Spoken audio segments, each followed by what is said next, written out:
नमस्कार, आप देख रहे हैं इंडिया न्यूज राजस्थान। बड़ी बहस में आपका स्वागत है। मैं हूं आपके साथ पराग गुप्ता। राजस्थान में राज्यसभा की 4 सीटों के लिए 5वें उम्मीदवार के मैदान में उतरने से 10 जून को होने वाले राज्यसभा चुनाव का मुकाबला बेहद ही रोमांचक हो गया है।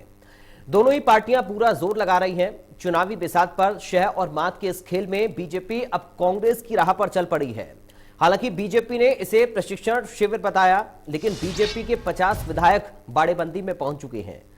राजधानी जयपुर में बीजेपी मुख्यालय से बीजेपी के लगभग 50 विधायक जामडोली के देवी रत्न होटल रिसोर्ट के लिए रवाना हुए, जहां विधायकों का 3 दिवसीय ट्रेनिंग कैंप आयोजित किया जाएगा। राज्यसभा की वोटिंग तक विधायकों को होटल में ही रखा जाएगा। आपको बता दें कि बीजेपी से पहले कांग्रेस ने निर्दलीय विधायकों के साथ उदयपुर में अपने विधायकों की बाड़ेबंदी की थी। राज्यसभा चुनाव के बीच नेता प्रतिपक्ष गुलाब चंद कटारिया ने कहा कि हम हर चुनाव से पहले प्रशिक्षण देते हैं और सामूहिक रहकर पार्टी पर बात करते हैं। वहीं बीजेपी के प्रदेश अध्यक्ष सतीश पुनिया ने कांग्रेस की बाड़ेबंदी को कांग्रेस का डर बता दिया है। ये बाड़ाबंदी शब्द का आविष्कार किसने किया, लेकिन कांग्रेस में तो जरूर लागू होती है, क्योंकि यदि उनको आशंका नहीं होती, डर नहीं होता, भय नहीं होता, तो उनको उदयपुर जाने की आवश्यकता नहीं होती। वो अपने अपने घरों में स्वतंत्र होते। और इतने दिन पहले चार्टर से ले जाना, बड़ा खर्चा करना, और वो पूरी राजस्थान की जनता देख रही है किस तरीके से स्विमिंग पूल में चिल कर रहे हैं, किस तरीके से वहाँ गाना बजाना चल रहा है, किस तरीके से खान पान चल रहा है। कुल मिलाकर राजस्थान की जनता ने जो दृश्य देखा है, उसमें वो दृश्य भी है कि जब किसी बालिका के साथ दुष्कर्म होकर उसकी हत्या होती है और मुख्यमंत्री उस सवाल से भाग जाते हैं। बिजली की क्राइसिस का इनके पास कोई समाधान नहीं है, पानी के लिए त्राही त्राही बची हुई है, वो स्विमिंग पूल में तैर रहे हैं। राजस्थान में गवर्नेंस नाम की चीज़ खत्म होगी और सरकार जब बाड़े में बंद होती है तो विपक्ष में और हम इतनी फिक्र नहीं कर रहे, तो उनको इतनी ज़्यादा फिक्र करने की आवश्यकता कहाँ है। ये साबित हो गया कि अशोक गहलोत की सरकार जुगाड़ की सरकार है। अशोक गहलोत की सरकार पुअर गवर्नमेंट है, पूरे तरीके से फेल्योर है, जनता की समस्याओं के समाधान में पूरे तरीके से विफल है। भरा था तभी हमने आपको बताया था कि हम अपने सारे विधायकों को 5 तारीख को बुलाएंगे और आज 6 तारीख को दोपहर में यहाँ से जहाँ भी हम लोगों को साथ रहना है वहाँ जाएंगे। इतनी स्पष्ट घोषणा शायद हमने जो की फार्म भरते ही, इसको बाड़ाबंदी कहें तो आप अपने हिसाब से कहें, पर निश्चित रूप से अब तक जितने भी राज्यसभा के चुनाव हुए, चुनाव के पहले हमने अपने सब एमएलए को एक जगह लेकर के वोट डालने के बारे में भी एक प्रशिक्षण देना आवश्यक है। दूसरा क्या है कि सामूहिक रह करके पार्टी के और बारे में भी, विकास के बारे में, उसके विस्तार के बारे में भी समय का सदुपयोग करेंगे। अगर बाड़ाबंदी कही जाती है तो जयपुर में क्यों करते हैं? बाड़ाबंदी तो उदयपुर में करनी पड़ी, 400 किलोमीटर दूर। 2 तारीख को करनी पड़ी, उसको जो सरकार चला रहा है और जिनको 100% कॉन्फिडेंस है कि हमारे पास बहुमत है, तो फिर वहाँ उदयपुर भागने की जरूरत क्या है? तो उनको है, हमें तो कोई डर है नहीं। हम तो जितना अपनी ताकत के आधार पर जो उनके बीच में असंतोष है, आज से नहीं है सरकार। ट्रेनिंग कैंप के नाम पर जब बीजेपी अपने विधायकों को इकट्ठा कर रही थी, तब उपनेता प्रतिपक्ष राजेंद्र राठौड़ से इंडिया न्यूज संवाददाता अक्षय जायसवाल ने खास बातचीत की। सुनिए उन्होंने क्या कुछ कहा। उपनेता प्रतिपक्ष राजेंद्र राठौड़ जी हमारे साथ मौजूद है। राज्यसभा का रण जो है रोमांचित होता हुआ नजर आ रहा है।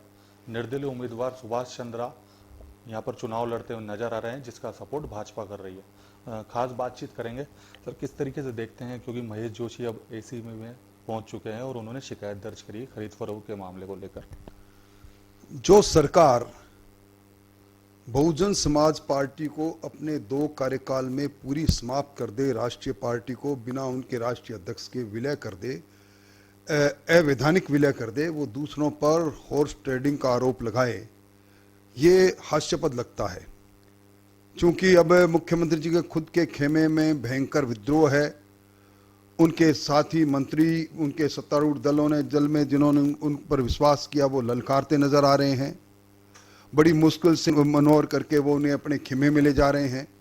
उन्हें आशंका है कि उनके खेमे से वोटों का क्रॉस होगा, वोट दूसरे दल को जा सकते हैं, निर्दलीय को जा सकते हैं, भाजपा को जा सकते हैं।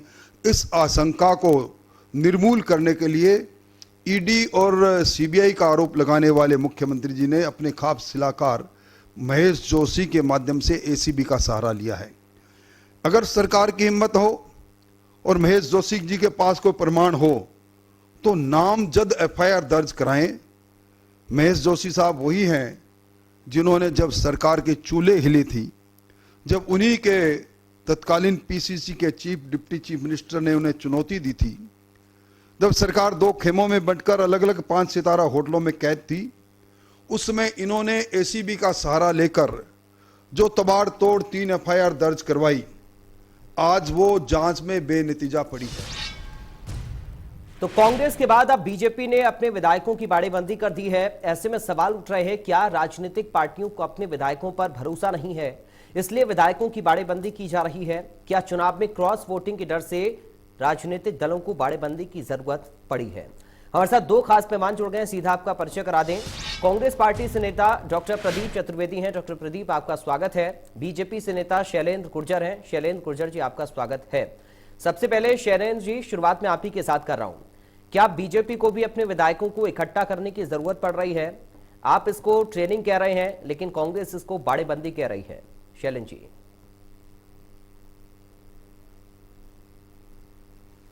देखिए, कांग्रेस जो है वो अपने विधायकों को 2 तारीख से ही बाड़ेबंदी में ले गई, और जहां तक भारतीय जनता पार्टी के बाड़ेबंदी की ये कह रहे हैं कांग्रेस पार्टी, आप देखिए, हम तो 2 दिन के लिए प्रशिक्षण शिविर है, अभ्यास वर्ग है, क्योंकि आपको पता है राज्यसभा में एक वोट बहुत महत्वपूर्ण होता है और एक संवैधानिक प्रणाली है, उसमें किस तरह से वोट दिया जाता है, उसके क्या नियम है और जो उसका पूरा प्रोसेस है उसके बारे में जानकारी दी जाएगी। और ये जानकारी देने के लिए 2 दिन सफिशिएंट होते हैं। इसलिए आपने देखा होगा कि भारतीय जनता पार्टी ने आज से ही ये प्रशिक्षण शिविर, कल से शुरू होगा, क्योंकि कल हमारे दिल्ली से शीर्ष नेतृत्व भी आएंगे और वो भी अपनी बात विचार रखेंगे और किस तरह से जो प्रोसेस है उसके बारे में जानकारी देंगे।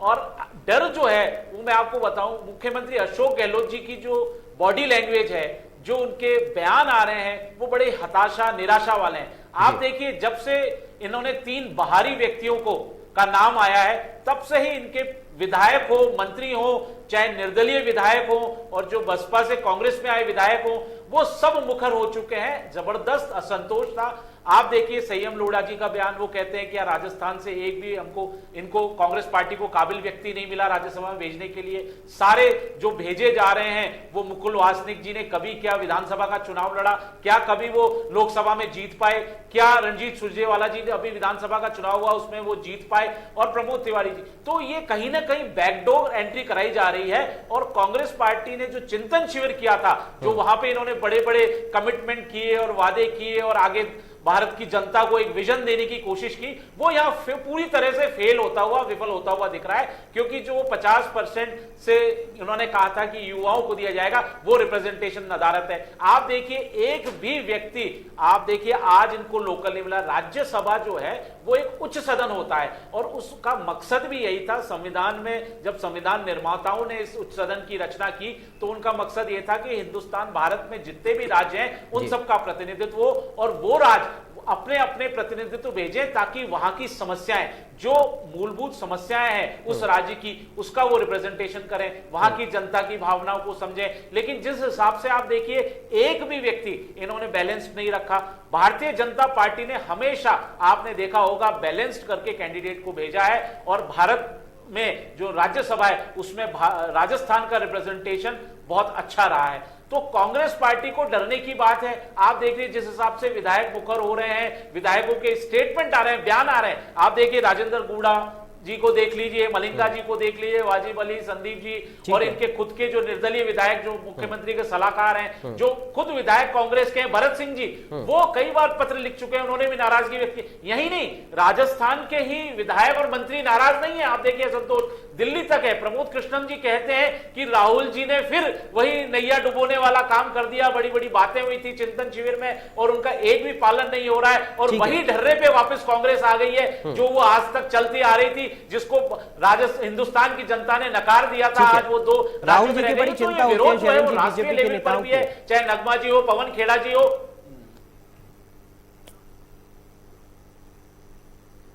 सबने विरोध किया है, आपको मैं बताऊं। और भारतीय जनता पार्टी के अधिकृत प्रत्याशी घनश्याम तिवारी जी हैं और जो दूसरे प्रत्याशी हैं डॉक्टर सुभाष चंद्रा जी, वो निर्दलीय है, उनको भारतीय जनता पार्टी समर्थन दे रही है। आप देखिए इनको घबराहट क्यों हो रही है। अगर मुख्यमंत्री अशोक गहलोत जी कॉन्फिडेंट है कि 126 विधायक हमारे हैं और हम तीनों सीटें जीतेंगे, तो आपको उदयपुर जाके बाड़ेबंदी करने की क्या जरूरत है। और आप देखिए राजस्थान की जनता देख रही है वहां उदयपुर में क्या हो रहा है। आप कहते हो लोकतंत्र की दुहाई देते हैं, कहते हैं हम तो गांधीवादी हैं, हम बहुत मितव्यय हैं, और वहां देखिए नाच गाना हो रहा है, खान पान हो रहा है, वहां मौज मस्ती चल रही है। तो ये सारी राजस्थान की जनता देख रही है। भारतीय जनता पार्टी को डरने की किसी से आवश्यकता नहीं है। हमारे प्रशिक्षण शिविर है और उसमें हम सारी प्रक्रियाएं उस पर बताएंगे, और क्योंकि एक एक वोट महत्वपूर्ण है, तो हम वहां कानूनी बिंदु के अलावा, मैं आपको बता दूं पराग जी, हम इसके अलावा भी हमारी जो नीतियां हैं, रीतियां हैं, सिद्धांत हैं, उस पे चर्चा होगी, इस पर आगे मैं आऊंगा, आपसे समझूंगा। अभी प्रदीप जी से समझ लेते हैं, चूंकि आपने कई सारे सवाल कांग्रेस पार्टी के ऊपर उठाए हैं। प्रदीप जी, क्या यही वजह है कि आपके समर्थित विधायकों की जो बयान लगातार सामने आ रहे हैं, वही एक डर की वजह है कांग्रेस पार्टी के लिए, जैसा कि अभी शैलेंद्र गुर्जर जी जिक्र कर रहे हैं?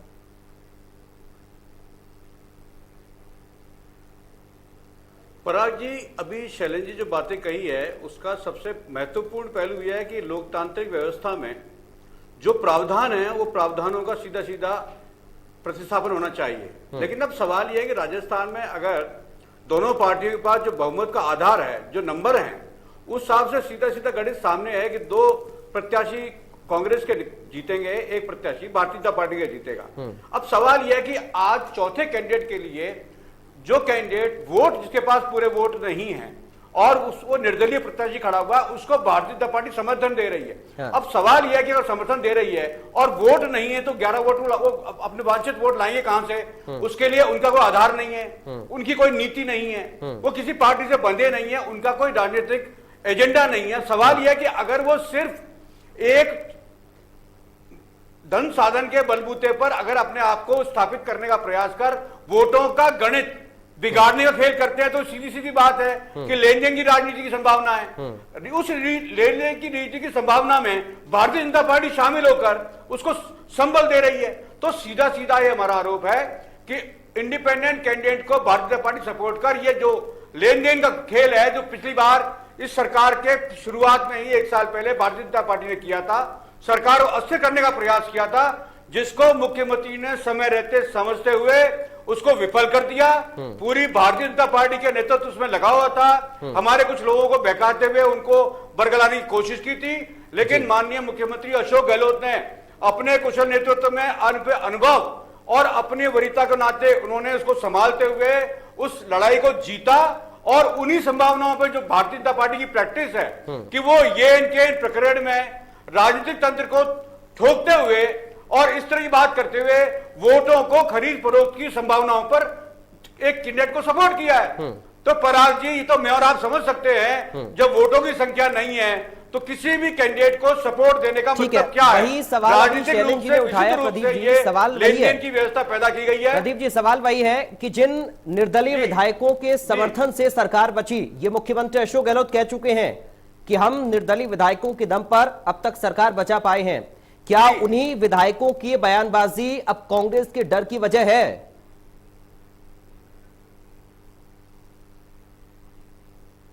ये पराग, ये डर नहीं है। हाँ। ये उनकी शैलेंद्र गुर्जर तो कह रहे हैं सर डर रही है कांग्रेस पार्टी, इसलिए आप बाड़ेबंदी कर रहे हैं अपने विधायकों की। पिछले एक पराग जी, ये चूंकि वो निर्दलीय हैं, वो पार्टी से के कैंडिडेट नहीं है, तो निर्दलियों को बनाए रखने की जिम्मेदारी सरकार की है और सरकार उस जिम्मेदारी को निभा रही है। उनके कुछ तो सर उस पर जवाब का पार्टी का फिर क्या है कि राजस्थान से कोई चेहरा नहीं मिला क्या? कोई काबिल व्यक्ति राजस्थान के अंदर नहीं है? उत्तर प्रदेश के अंदर आपका सुपड़ा साफ हो जाता है और आप वहां से चुनाव में राज्यसभा के लिए प्रत्याशी उतार देते हैं। राजस्थान को नेतृत्व क्यों नहीं दिया पार्टी ने, जहां पर आपकी पूर्ण बहुमत की सरकार है? हमारी हमारी पार्टी की नीति पर आपको सवाल उठाने का अधिकार नहीं है पराग जी। सर मैं सवाल नहीं उठा रहा हूं, मैं सवाल नहीं उठा रहा हूं, ये बीजेपी का प्रश्न है सर, मैं सवाल नहीं उठा रहा हूं और मेरा काम सवाल पूछना, मैं सवाल करूंगा भी, तब भी आप नहीं रोक पाएंगे सर। लेकिन मेरा सवाल ये है कि बीजेपी का जो आरोप है, बीजेपी का जो आरोप है, जहां पर आपकी पूर्ण बहुमत की सरकार है, वहां से तो आप कैंडिडेट उतार नहीं पा रहे हैं और आप ही के समर्थक विधायक आपके ऊपर सवाल उठा रहे हैं।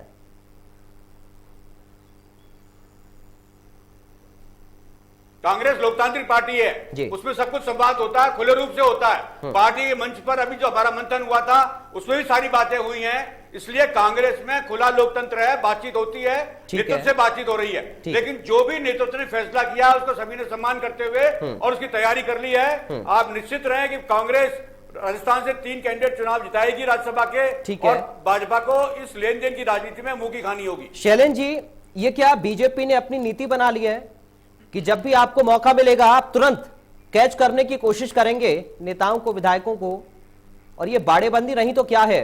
क्या पार्टी, आपकी पार्टी को भी इस बात का डर नहीं है? या जो ट्रेनिंग की बात अभी कर रहे थे आपके नेता प्रतिपक्ष, वो जो ट्रेनिंग है वो किस तरीके की ट्रेनिंग है सर? सभी विधायकों को आप एक साथ जुटा लेंगे और ट्रेनिंग का नाम दे देंगे?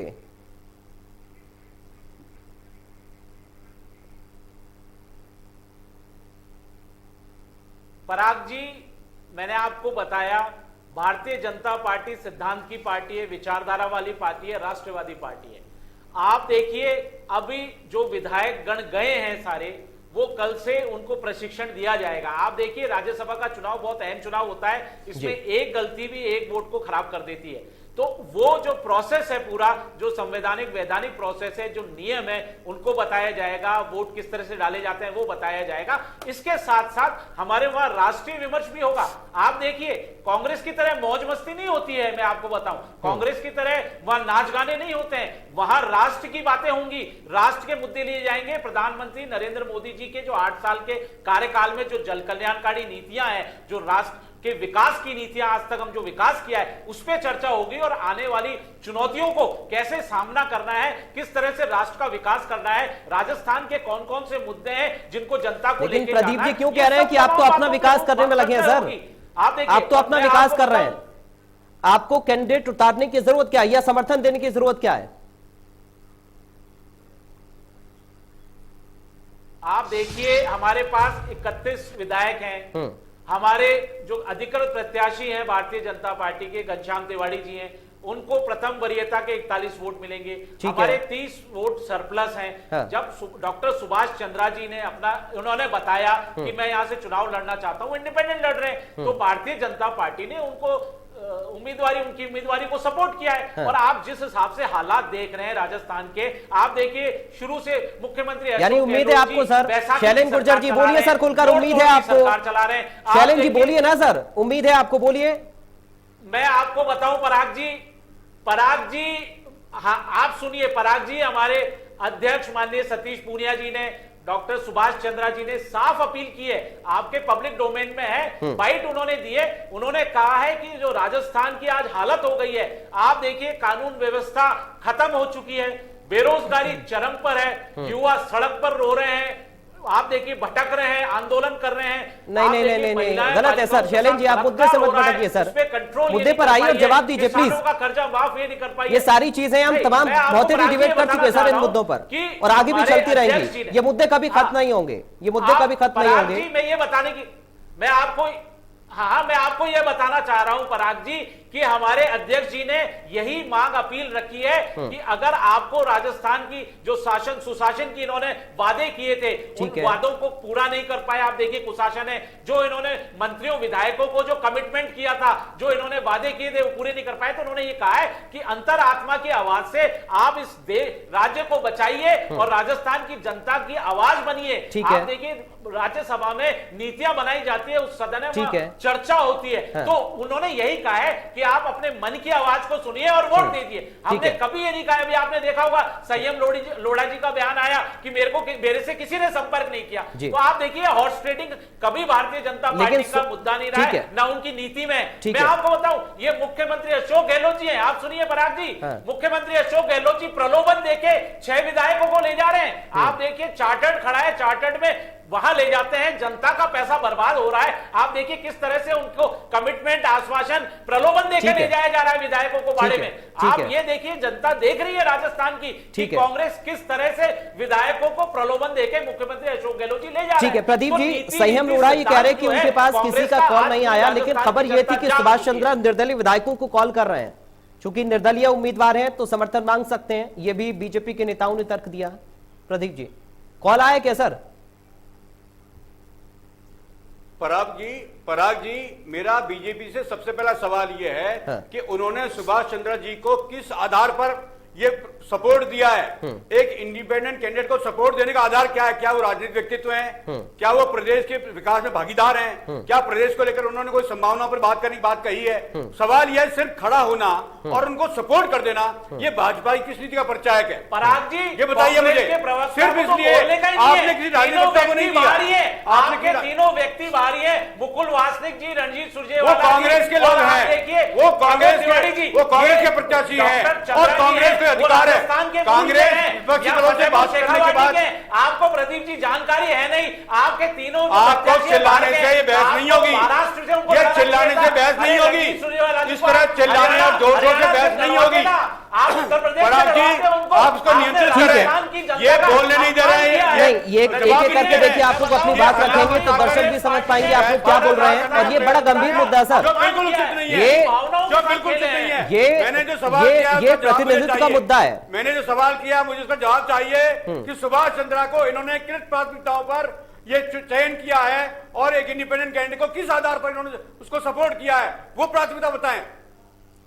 शैलेंद्र जी जवाब दीजिए। अरे आप पहले ये बताइए, नहीं हमारी कांग्रेस पार्टी ने सर्वसम्मति से फैसला किया है, आप बताइए, उसका मतलब नहीं है इन्होंने एक इंडिपेंडेंट कैंडिडेट जिसके पास वोट नहीं है उसको किस आधार पर सपोर्ट किया है।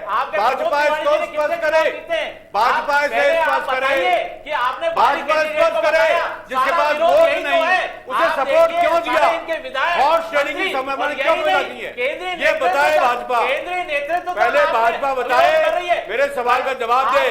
हल्ला गुल्ला मचाकर बहस को भड़काना, इधर उधर करना इनका उद्देश्य है, इनका उद्देश्य है। पराग जी नियंत्रित कीजिए, पराग जी शैलेंद्र जी एक minute please please please please. अच्छा शांत हो जाए सर, थोड़ा शांत हो जाए दोनों लोग, भाजपा को जवाब देना होगा। थोड़ा शांत हो जाए शैलेंद्र जी, सीधा सा सवाल कर रहे हैं प्रदीप जी, ठीक है और आप इनसे लीजिए, चलिए ठीक है, बहस को आप नियंत्रित कीजिए। चलिए ठीक है शैलेंद्र जी सीधा सा सवाल कर रहे हैं सर, जवाब दे दीजिए, आपको दिक्कत क्यों हो रही है? पराग जी, जो डॉक्टर सुभाष चंद्रा जी हैं वो राजस्थान की भूमि से जुड़े हुए हैं, यहाँ की मिट्टी से जुड़े हुए हैं। उनका राजनीतिक क्या है?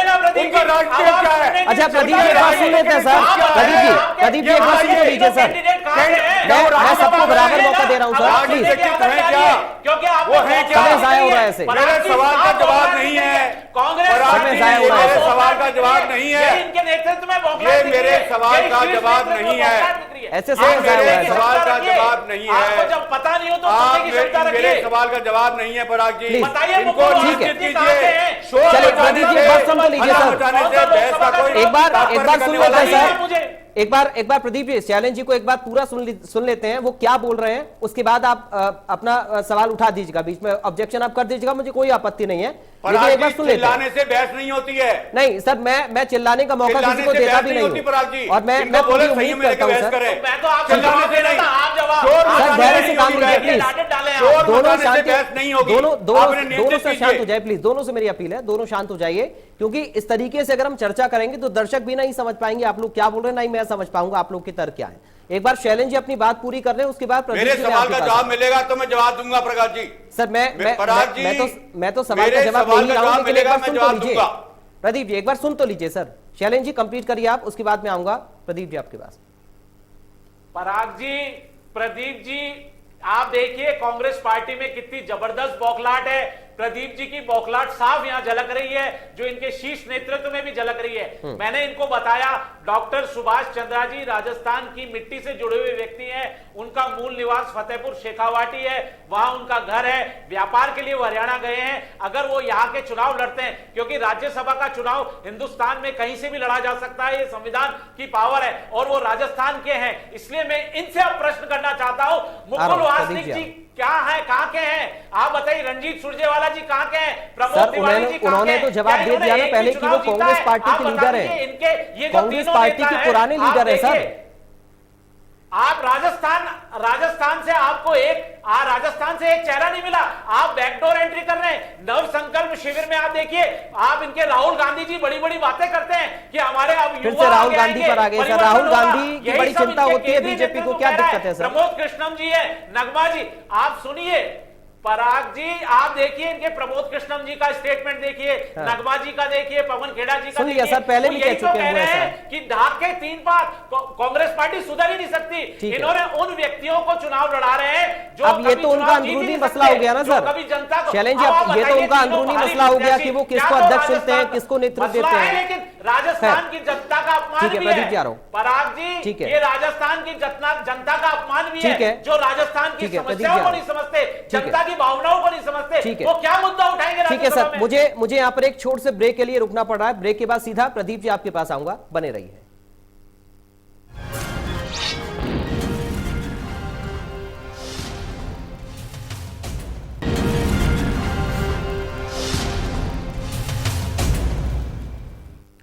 ब्रेक के बाद एक बार फिर से आप सभी का बड़ी बहस में स्वागत है। चर्चा हम राज्यसभा चुनाव और चौथे कैंडिडेट को लेकर कर रहे हैं। एक बार फिर से हमारे 2 खास मेहमानों के पास हम लौटकर चलते हैं। प्रदीप चतुर्वेदी जी, ब्रेक के बाद सीधा आपके पास में आ रहा हूं। ब्रेक से पहले जो बातें शैलेंद्र गुर्जर ने आपके सवाल के जवाब में कही, संतुष्टि मिली सर उन जवाबों से आपको या नहीं?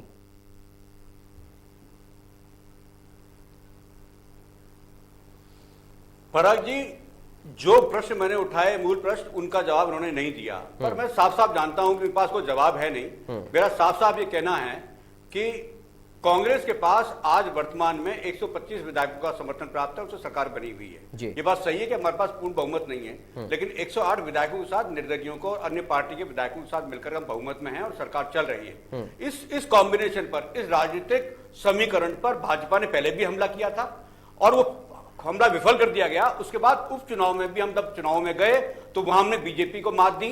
तो इस पर सीधा सीधा समझ गया कि हमारे पास जो राजनीतिक समीकरण है वो सुदृढ़ है और निश्चित है, और हमारे पास चूंकि वो बल है, राजनीतिक बल है, विधायक नंबर है, इसीलिए हमने तीसरा कैंडिडेट खड़ा किया है। हमें किसी से कोई उधार लेने की जरूरत नहीं, किसी को मनाने की जरूरत नहीं, हमारे पास संख्या बल है, हम लेंगे।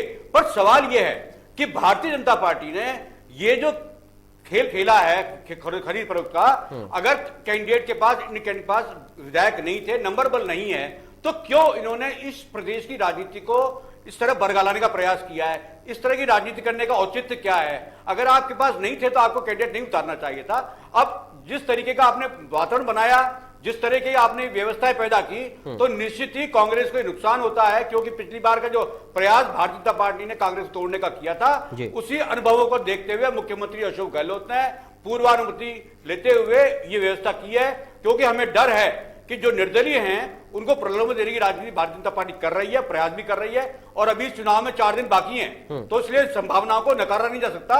और कांग्रेस अपनी इस तैयारी में उन पूरी जो संभावनाएं हैं उनको निष्फल करते हुए हम अपने इस चुनाव को सफलतापूर्वक जीतना चाहते हैं। यानी कांग्रेस पार्टी को इस बात का डर है कि कहीं निर्दलीय टूट ना जाएं, इसलिए आप बाड़ेबंदी कर रहे हैं। इस बात को आप स्वीकार कर रहे हैं प्रदीप जी?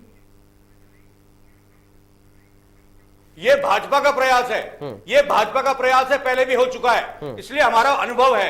हम उस अनुभव के आधार पर ये बात कह रहे हैं कि हमने उनको इकट्ठा किया है, निर्दलीय प्रत्याशी और जो भी लोग हमारे साथ के लोग हैं उनको हम प्रशिक्षित भी करें, उनको समझाएं भी, और कांग्रेस की मजबूत सरकार के क्या फायदे हैं ये बातें भी तो उनको इसी शिविर में बतानी होंगी। तो इस तरह के माहौल में सब बातें होकर उनको बताया जाएगा कि उनका भविष्य कांग्रेस साथ रहते हुए सुरक्षित है, और आने वाले 2023 के चुनाव में भी उनकी संभावनाएं बनती हैं। क्योंकि लोग विकास चाहते हैं और विकास के लिए उनको वोट दिया है। विकास की प्रबलताओं को सबलताओं को देखते हुए ठीक है, उनका लेकिन कांग्रेस के साथ बने रहना कल जरूरी है। आप अभी ये से जनमानस 2023 का भी जानता है उनको देकर और चल रहे हैं ताकि कांग्रेस आगे भी और निर्दलीय टूटे ना, विधायक आगे भी जुड़े इसलिए रहे। हम सब एक शैलेंद्र हैं गुर्जर और आप जी, निश्चिंत रहें कि प्रदीप जी बाकी तो स्वीकार इस कांग्रेस बात को हमारी कर पार्टी चुके हैं तीनों और आपके ऊपर राष्ट्रीय आरोप चुनाव लगा रहे हैं। आप स्वीकार करने की बारी आपकी है और जवाब दीजिए आप कि जो षड्यंत्र रचने की कोशिश आप लोगों ने की, जो आरोप है कांग्रेस पार्टी का, वो आप फिर से ना करें, बस यही डर है और आरोप आपके ऊपर है।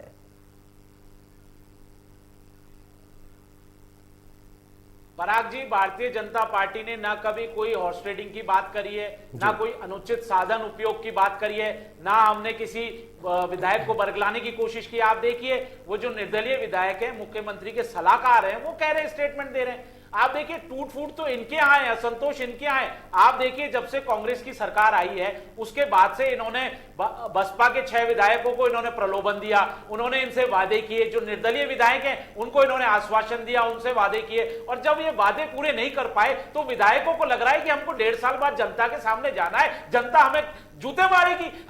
हमें जो वादे किए गए थे जनता के साथ वो पूरे नहीं हुए। आप देखिए 4-5 दिन से जो घटनाक्रम चल रहा है, वो नाराजगी जो जाहिर की जा रही है निर्दलीय विधायकों और ये बसपा किसे आए हुए कांग्रेस के विधायक जो है, उनकी नाराजगी देखिए आप कि हम जनता के बीच में कैसे जाएंगे, जनता का काम हुआ नहीं। मुख्यमंत्री सिर्फ बोलते ही बोलते हैं, घोषणा मुख्यमंत्री है, आज तक एक घोषणा का धरातल पे पता नहीं है, अधिकारी कर्मचारी सुन नहीं रहे हैं, उनको मालूम है घोषणाएं जो किए, वादे किए, वो हम धरातल पे उतार नहीं पा रहे हैं, जनता घुसने नहीं देगी। मैं आपको बता रहा हूं पराग जी, राजस्थान की स्थिति इस तरह की हो गई है, इसीलिए निर्दलीय विधायकों में और जो बसपा के विधायक और खुद इनके कांग्रेस के विधायक, आप देखिए कांग्रेस के विधायक भरत सिंह जी ने कितनी बार चिट्ठी लिखी कि भाई आपके ये प्रमोद जैन भाया जी जो खनन भ्रष्टाचार जबरदस्त चल रहा है उस पर कोई एक्शन नहीं लिया गया। आप देखिए गोगरा जी ने इस्तीफा दे दिया कि आदिवासियों की सुनवाई नहीं हो रही है। तो ये सब जो तमाम बातें हैं कि जो वादे करके आता है, क्या जनप्रतिनिधि जो होता है वो जनता के हितों की बात करता है, जनता का कैसे भला हो, इन सब पे बात करता है। जब इन्होंने इनको समर्थन दिया कांग्रेस पार्टी को और कांग्रेस पार्टी ने, मुख्यमंत्री अशोक गहलोत जी ने प्रलोभन दिए, वादे दिए, आश्वासन दिए, अब वो धरती पे पूरे होते दिख नहीं रहे। 1 साल बाद चुनाव है तो अब ये किस मुंह से जनता के सामने जाएंगे? ये सारी बातें निकल रही है जो प्रदीप जी कह नहीं पा रहे हैं, जो बार बार पब्लिक डोमेन में विधायकों और मंत्रियों के बयानों से उजागर हो रही है। तो यही एक बात है। आज देखिए आप मुख्यमंत्री जी को जाना था 1 दिन पहले, लेकिन 6 विधायकों को साथ लेके गए। अब उन्होंने क्या प्रलोभन दिया, क्या हॉर्स ट्रेडिंग की मुख्यमंत्री अशोक गहलोत जी ने, क्या आश्वासन दे दिया, क्या वादे दे दिए, समर्थक विधायकों से हॉर्स ट्रेडिंग करेंगे क्या? जनता पार्टी कभी प्रदीप जी तो खुलकर बोल रहे हैं सर, 2023 में भी उनके लिए संभावना है, वो तो बोल रहे हैं खुलकर आपके सामने। तो आप बताइए ना पराग जी, ये क्या है कि 3 दिन से आप नाटक देख रहे थे, पब्लिक डोमेन में बयान दिए जा रहे थे सबके विधायकों और मंत्रियों के द्वारा, उसके बाद सबको इकट्ठा करके प्लेन में ले जाया जा रहा है। तो पैसे की बर्बादी हो रही है, जो जनता का टैक्स का पैसा है उसकी बर्बादी कांग्रेस सरकार कर रही है। आरोप तो आप ही के ऊपर लगा रहे हैं ना सर कि आपकी वजह से हो रहा है सब कुछ, कर रहे हैं, कैसे आप आरोप तो शैलेंद्र जी आप ही के ऊपर है कि आपकी वजह से करना पड़ रहा है सब कुछ। हमारी वजह से क्यों हो रहा है? अगर देखिए पराग जी, अगर कोई इंडिपेंडेंट कैंडिडेट लड़ता है तो संविधान ने उसको पावर दिया है लड़ने का। हमारे पास 30 सरप्लस वोट थे, हमने उन व्यक्ति को समर्थन दिया है, वो हमारे अधिकृत प्रत्याशी नहीं है, इनको ये समझना चाहिए। हमने तो समर्थन दिया है और उन्होंने अपील भी समर्थन क्यों दिया है? हमारे जो अध्यक्ष जी हैं क्यों दिया है ये ने भी यही बात कही है कि विधायक जो है वो राजस्थान के हालातों को देखें, आगे जनता के आपके काम नहीं हुए। मुख्यमंत्री अशोक गहलोत जी सिर्फ घोषणा मंत्री है, बातें बहुत करते हैं, खुद ही कह रहे राजेंद्र गुड़ा जी, बस बातें ही बातें करते हैं। तो अब वो समझ नहीं पा रहे हम किस तरह से जनता के सामने जाएंगे। तो उन्होंने यही कहा है कि आप अपने मन की आवाज को सुनिए और राजस्थान की आवाज बनिए राज्यसभा में। अगर राजस्थान से कोई प्रतिनिधित्व जाएगा तो राजस्थान की जनता के हितों की बात करेगा, इनकी भावनाओं को समझेगा। ये इनके 3 बाहरी जो व्यक्ति आए हैं वो क्या समझेंगे राजस्थान के बारे में? ठीक है, चलिए प्रदीप जी बोलिए, कुछ कहना चाह रहे हैं? और जो इन्होंने राहुल गांधी जी ने जो कहा था हम नया स्वरूप देंगे, वो नया स्वरूप चिंतन शिविर इनका धुलता नजर आ रहा है। ठीक है प्रदीप जी। शैलेंद्र जी राष्ट्रीय स्तर के प्रवक्ता हैं, लेकिन इनको याद दिलाइए कि आप क्षेत्रीय चैनल पे बात कर रहे हैं, इसलिए क्षेत्र की बात करें तो उचित रहेगा। इसके साथ साथ अरे मैं तो प्रदीप जी ये कह रहा हूं, राहुल गांधी की कितनी अपेक्षाएं रखते हैं, पार्टी से कितनी अपेक्षाएं रखते हैं कि पार्टी बहुत अच्छे से काम करेगी, हमारे जो लीडर्स हैं वो आगे आएंगे, वो तो बहुत अच्छी सोच रखते हैं, लेकिन आप कांग्रेस पार्टी के जो नेता है वो उनकी जो सोच है उसमें सारा पानी फेर देते हैं। ठीक है, चलिए आप प्रदीप जी को अब बोलने देखिए दीजिए। इनके तीन तो हेड हो रखे हैं, कांग्रेस पार्टी खुद ही कंफ्यूज्ड है कि लीडरशिप कौन है। सोनिया गांधी जी अलग लीडर हैं, राहुल गांधी जी अलग लीडर हैं, प्रियंका गांधी जी अलग लीडर हैं। अब वहां तो जबरदस्त कंफ्यूजन है, कौन किसके खेमे का यही समझ में नहीं आ रहा। तो मैं यही बता रहा हूं, पहले अपना घर ठीक करें, इसीलिए इनको डर है कि कहीं टूट नहीं हो जाए। आप देखिए जो राजस्थान की हालत कर दी मुख्यमंत्री अशोक गहलोत जी ने, जो विधायक है कांग्रेस के विधायक नाराज है, ठीक है, जनता के काम ही नहीं हो रहे, उन्होंने कह दिया घोषणा धरातल पे आई नहीं, प्रदीप जी को सुन तो लीजिए सर, अब सुन तो लीजिए प्रदीप जी को, बोलिए सर। सर सवाल तो करें। मेरा सवाल वही है सर, कह रहे हैं कि आपको डर इसी बात का है चूंकि आप लोगों ने 5 सालों पे विकास के काम नहीं किए और अगले साल चुनाव हैं, इसलिए निर्दलीय विधायक आपसे नाराज हैं और जो लगातार बयानबाजियां सामने आ रही हैं वो आपकी सरकार के खिलाफ हैं और इसी बात का डर कांग्रेस पार्टी को है कि कहीं ये विधायक छिटक ना जाए। पराग जी, बड़ी स्पष्ट बात है कि हम उन निर्दलियों के सारे सरकार चला रहे हैं, ये बात स्पष्ट है। जो राजनीतिक नंबर है उसमें उनकी सहभागिता है, उनकी सहभागिता के साथ हमारी सरकार बनी हुई है, लेकिन सरकार पर किसी तरह का संकट नहीं है। जो संकट पहले आया भी उसको हमने सफलतापूर्वक निपटा लिया और अशोक जी गहलोत के नेतृत्व में हम आज भी लोकप्रिय सरकार हैं। इसका प्रमाण यही है कि हमने उपचुनाव में भाजपा को पटकनी दी है, लोगों ने हमको वोट दिया है, 3 जो चुनाव हुए उनमें हमको सफलता मिली है। ये इस बात का प्रमाण है कि लोग हमारे साथ हैं और मुख्यमंत्री अशोक गहलोत की कार्यप्रणाली को लोग मानते हैं। मेरा इनसे फिर यही कहना है कि ये बाड़ेबंदी की बात करते हैं, क्योंकि ये अपना तो प्रशिक्षण शिविर बता रहे हैं, हमारा बाड़ाबंदी कहते हैं। तो मेरा कहने का तात्पर्य है कि अगर ये इस इंडिपेंडेंट कैंडिडेट को सपोर्ट नहीं करते तो इस प्रशिक्षण शिविर की भी और बाड़ेबंदी की जरूरत नहीं होती। तो जो सारे हालात पैदा किए हैं वो भारतीय जनता पार्टी ने किए हैं। वो संभावनाएं तराश रही है कि किसी तरह खरीद फरोख्त के समर्थन जुटाया जाए और इस राज्यसभा चुनाव में वोटों को प्रभावित करके उनको लेन देन के तरीके से मैनेज किया जाए। इसीलिए ये प्रशिक्षण शिविर लगाए गए हैं या ये बाड़ेबंदी की गई है और मेरा साफ मानना है इसके लिए भारतीय जनता पार्टी स्पष्ट रूप से जिम्मेदार है। लेकिन वो तो ये कह रहे हैं ना सर, शैलेश जी कह रहे हैं कि दरअसल आपने जो वादे किए थे जनता से वो वादे पूरे नहीं किए और उन्हीं वादों के आधार पर निर्दलियों ने आपका समर्थन किया और अब आने वाले वक्त में जब इलेक्शन होगा अगले साल विधानसभा का, तब जनता के बीच में क्या मुंह दिखाकर जाएंगे, क्या जवाब देकर जाएंगे? तो जनता तो सवाल उनसे भी पूछेगी ना कि आखिर आप क्यों समर्थन में सरकार के रहे जब सरकार ने काम नहीं किया। ये दरअसल शैलेश जी का तर्क है।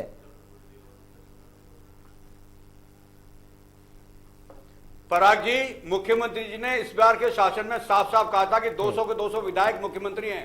उन्होंने सभी विधायकों को मुख्य धारा में रखकर काम किया है। सभी विधायकोों को उन्होंने बराबरी के साथ संसाधन दिए हैं, सरकार से जो सहायता दी गई है। लेकिन सवाल यह है कि जब आप किन्हीं निर्दलियों से समर्थन, सर एक मिनट मेरी बात पूरी करने दें, मेरी बात करने दें, हाथ पैर तोड़ देते हैं। पराग जी मुझे बात पूरी करने दें, ठीक है, पराग जी मुझे बात पूरी करने दें। माफिया हो, भूमाफिया हो, पराग जी नो, दंगा माफिया और आ गया है। आप देखिए Parag ji no, please Parag ji no, ये नहीं चलेगा पराग जी, मुझे बोलने देने नहीं बात नहीं करते, मैं छोड़ दूंगा क्योंकि ये बोलने नहीं दे रहे हैं। मुझे बोलने दे तो बोलने आपके पास है क्या बोलने के लिए बताइए। आप राजस्थान की हालत आपने खराब कर दी, कानून व्यवस्था चौपट हो चुकी है, महिलाएं सुरक्षित नहीं है, युवा रोजगार के लिए भटक रहा है। आपके विधायक जो है विधायक, Shailesh ji please sir, please बोलने दीजिए सर, एक एक करके बात रखेंगे, अच्छा लगेगा। प्रदीप जी कंप्लीट करिए आप। नहीं सर, आपके नियंत्रण में नहीं है बहस सर, ऐसा नहीं है, आपके नियंत्रण में ऐसा नहीं है सर, मैं माफी चाहता हूं, ऐसा नहीं है कहना पड़ रहा है कि प्रदीप जी आप भी बीच में बोलते हैं सर, तरीका नहीं है, आप भी बीच में बोलते हैं, आपको भी रोकता हूं, शैलेश जी बोल रहे हैं उनको भी रोक रहा हूं, लेकिन मुझे बोलने नहीं दे रहे हैं। शैलेश जी मुझे बोलने नहीं दे रहे हैं, एक मिनट सर, शांत हो जाइए आप दोनों लोग प्लीज, ऐसा नहीं चलता है सर, प्लीज ऐसा नहीं चलता है। प्रदीप जी गलत आप आरोप लगा रहे हैं, आप भी बीच में बोलते हैं, आपको भी मैं टोकता हूं, शैलेश जी बोल रहे हैं उनको भी टोक रहा हूं। अब मैं किसी का मुंह तो पकड़ नहीं सकता, कोई बीच में बोलेगा तो मैं रोक सकता हूं ना सर, मैं वो अपना काम कर रहा हूं, आपको मौका दे रहा हूं, दोनों को मैं मौका दे रहा हूं। आप रखिए अपनी बात, शैलेश जी बोलेंगे मैं उनको टोकूंगा, लेकिन मैं उनको बोलने से रोक नहीं सकता सर। शैलेश जी को मैं टोकूंगा लेकिन बोलने से नहीं रोक सकता हूं। पूरी बहस में मैं चुप रहा हूं, पूरी बहस में सर ऐसा नहीं है, आप ऐसा नहीं है, आप रिकॉल करके देखिए, बीच में आप भी बोले हैं, मैंने आपको भी टोका है, शैलेश जी बोले उनको भी टोका है। अगर नहीं, आप नहीं अन्याय भी कर बोले रहे हैं, हैं देख तो लीजिएगा। शैलेंद्र जी को मैंने बिल्कुल- टोका है, मैं एक उनको बार नीचे बोलने से बोलाऊं, नहीं रोक ये सकता, बार-बार बीच में नीचे टोक बोल रहे सकता हूं सर। इस तरह ये बहस प्रदीप जी continue गलत हो सर, सकता आपके पास अगर जवाब नहीं तो आप मना कर दीजिए, आपके पास जवाब नहीं तो मना कर दीजिए। मेरे ऊपर आ रहे हो आप, क्यों लगा रहे हैं? शैलेंद्र जी के ऊपर लगाइए ना है। आरोप। मना क्यों नहीं, हम जवाब दे रहा हूं। सर आप जवाब बोलिए दीजिए ना, मुझे। फिर जवाब दीजिए। भी मुझे आप नहीं बेवजह बोलने समय दे बर्बाद कर रहे हैं आप भी मुझे सर, समय बोलने खराब दे आप कर रहे हैं सर। प्रदीप जी तो समय क्या खराब आप बात कर रहे हैं सर। आपने बीच आपके बोलते पास हैं, अगर रोकते जवाब है हैं। तो जवाब दीजिए ना सर। नहीं, गलत बात। आप जवाब पर आप दीजिए भी सर। बीच में बोलेंगे तो- प्रदीप जी जवाब नहीं, दीजिए ना गलत बात सर। नहीं है। शैलेंद्र आप जी इनको को बीच बोलिए में कि नहीं, क्यों बोलेंगे? मैं बीच में उनको आप मुझे बोलने से नहीं प्रश्न रोक कीजिए सकता, कि लेकिन बीच में टोक नहीं जरूर बोलेंगे। सकता हूं। शैलेंद्र जी को बोलने से नहीं रोक सकता, लेकिन टोक जरूर सकता हूं। इसलिए अगर जवाब है आपके पास तो जवाब दीजिए आप। वो बहस ही नहीं करने दे रहे हैं। सर आप बोलिए ना, मैं उनको बीच में रोक तो रहा हूं सर, टोक रहा हूं मैं उनको मैंने जवाब उनका दिया मुंह तोड़ना आपको। पकड़ूंगा मैंने सर। पूरा अभी जवाब दिया आपको। बोलिए सर, प्रदीप जी बोलिए, अब जवाब दीजिए आप। मैं अपना पूरी बात कह चुका हूं, मेरी अपनी। जवाब नहीं है आप, जो शैलेंद्र जी ने आपके ऊपर आरोप लगाया उसका जवाब नहीं है अब आपके पास। आप मैं बोल इसलिए चुका हूं, शायद मैं आगे कुछ आपके बोलना नहीं चाह रहे जवाब हैं। दे चुका हूं, अभी दिया है मैंने जवाब, और मैं बीच में रोक दिया गया है। तो सर मैं कह रहा हूं ना, आपको मौका दे रहा हूं पूरा, आप बोलिए, अपना जवाब दीजिए। मैं साफ शैलेंद्र साफ जी को कहा बीच है में मैंने कि टोका, भारतीय उनको जनता रोका। भारतीय जनता पार्टी इस चुनाव में खरीद फरोख्त की संभावनाएं तलाश रही है। पराग जी, इस राज्यसभा के चुनाव में चौथे कैंडिडेट के लिए भारतीय जनता पार्टी खरीद फरोख्त की संभावनाएं तलाश रही है, और इसीलिए उन्होंने एक इंडिपेंडेंट कैंडिडेट को सपोर्ट देकर यह तालाब गंदा किया है। ये लेन देन की राजनीति लेकर चौथे कैंडिडेट का मैनेजमेंट करना चाहते हैं, जो कांग्रेस सफल नहीं होने देगी। हम राजनीतिक रूप से, हमारे पास नंबर है, और हम तीनों कैंडिडेट को सफलतापूर्वक ये चुनाव जिताकर राज्यसभा में भेजेंगे। शैलेंद्र जी बताइए कि ये खरीद फरोख्त की राजनीति है जो एक बार फिर से राज्यसभा चुनाव में उभर आई है। बीजेपी के ऊपर ये बार बार आरोप लगता रहा, इससे पहले भी जब सरकार के विधायकों को इकट्ठा किया गया और बाड़ेबंदी का नाम आप लोगों ने दिया, और ये बताया कि दरअसल षड्यंत्र बीजेपी नहीं रच रही है, बल्कि ये कांग्रेस के अंदर की ही बगावत है। तो फिर क्यों अब कांग्रेस पार्टी को बाड़ेबंदी करनी पड़ रही है और आपके ऊपर ये आरोप लगाना पड़ रहा है कि आपका तंत्र एक बार फिर से सक्रिय हो गया, जो कि खरीद फरोख्त को तैयार है? पराग जी, आप देखिए, भारतीय जनता पार्टी ने कोई ना हॉर्स ट्रेडिंग कर रही है, मैंने आपको बताया, ना किसी विधायक को प्रलोभन दिया जा रहा है। आप इसका प्रमाण देखिए, हमारे जो प्रदीप प्रवक्ता जी हैं, उनको मैं याद दिला दूं, मुख्यमंत्री के सलाहकार कह रहे हैं, आपके पार्टी के लोग कह रहे हैं कि हमारे से किसी ने संपर्क नहीं किया है। तो ये किस तरह की बहस कर सकते हैं? आप देखिए, इनकी बौखलाहट साफ नजर आ रही है कि कुछ ना कुछ कांग्रेस में सब ठीक नहीं है, बहुत जबरदस्त अंतर्विरोध है, असंतोष है। हम तो सिर्फ ये कह रहे हैं कि राजस्थान की जनता का जो अपमान हो रहा है, राजस्थान की जनता के जो मुद्दे हैं, और उनको राज्यसभा में उठाने के लिए एक इस राजस्थान असंतोष के मूल का बीच में व्यक्ति मौका आप चाहिए, ढूंढ रहे हैं जो क्या? कांग्रेस पार्टी नहीं दे पाई इस है। असंतोष के बीच में मौका आप ढूंढ रहे हैं क्या? नहीं पराग जी, हम बिल्कुल मौका नहीं ढूंढ रहे हैं। पराग जी, हम बिल्कुल मौका नहीं ढूंढ रहे हैं। प्रदीप हमने जी तो अभी सिर्फ सवाल उठा यही देंगे कि कहा आपने है सपोर्ट क्यों विधायकों किया को फिर? कहा है कि आप अपने मन की आवाज सुने, अंतर मन की सवाल फिर उठाएंगे ना, अंतर मन की आपने सपोर्ट आवाज क्यों सुने किया? और अपने मन की आवाज सुने, और आपको लगता है कि राष्ट्र की नीति, आपको लगता है कि राजस्थान की जनता की आप आवाज बन सकते हैं, आप राष्ट्र में सहयोग कर सकते हैं, विकास की बात को आप राजस्थान सवाल वही उठाएंगे। देखिए अभी प्रदीप जी फिर बोलेंगे कि अगर आप मौका नहीं ढूंढ रहे हैं तो आपने सपोर्ट क्यों किया? अगर आप मौका नहीं ढूंढ रहे हैं तो सपोर्ट क्यों किया सर? वक्तव्य दिया है, सपोर्ट क्यों किया? और बार बार जो बयानबाजी है कांग्रेस के समर्थित विधायकों की, उस पर ही बीजेपी के नेता बयान क्यों दे रहे हैं?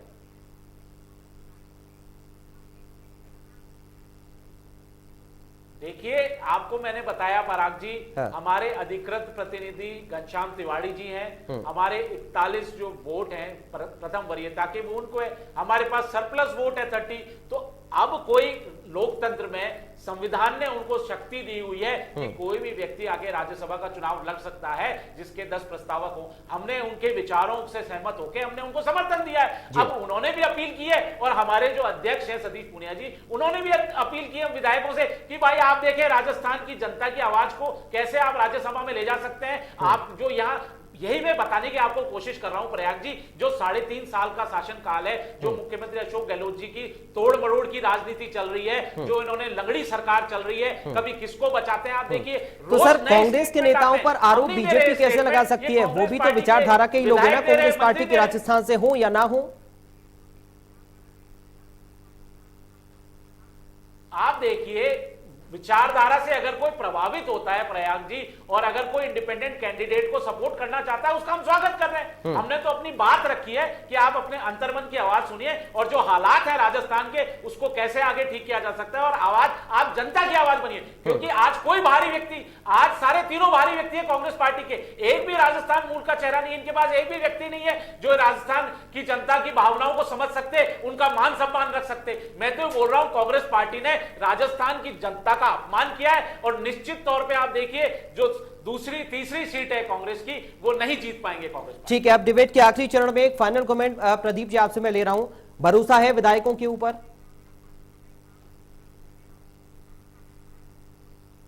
पूरा भरोसा है। 125 विधायक हमारे साथ हैं, सब नियंत्रण में है, सारी स्थिति अशोक गहलोत जी ने कर ली है, और हम तीनों कैंडिडेट हमारे चुनाव जीतेंगे।